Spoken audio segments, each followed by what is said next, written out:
What's good? What's good? Mr. AV Talk Sports here. First and foremost, if you didn't know, Commanders fan to the death, fanatic. Let me get that out of the way. But truthfully, I just love to talk about sports in crazy and unusual ways. So let me get at it.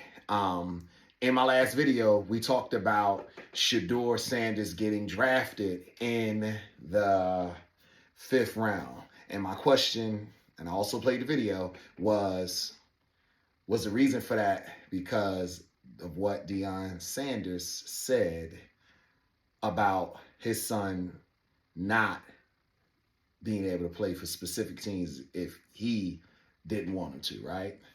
And I want you guys to go over to my YouTube page because I'm going to be a little more in depth. But I'm going to throw this in your mind because I know you weren't thinking about it. Do you remember this fantastic Florida State's player by the name of Charlie Ward, 1994? Before Lamar, before Patrick Mahomes, before Jaden Daniels, the man, there was Charlie Ward. I'm a Florida State's fan, and I remember because what I didn't know, he took Florida State to their very first national championship, game changer. And we ran what they called then the fast break offense. But let's talk about what the problem was.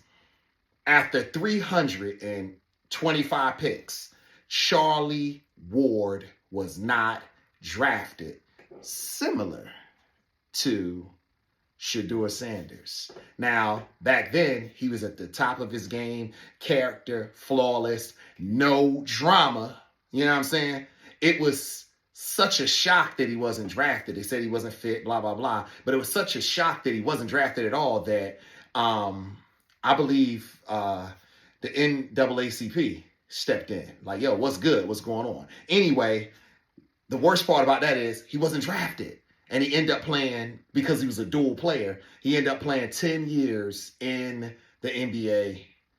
I think most prevalent for the New York Knicks. But I have to check that out. Anyway, what we talking about here? Because if you ask me, Eli Manning, dad, said the same thing before he was drafted, that he was only going to go to specific places, and nobody had nothing to say about it. But here we are, young black man,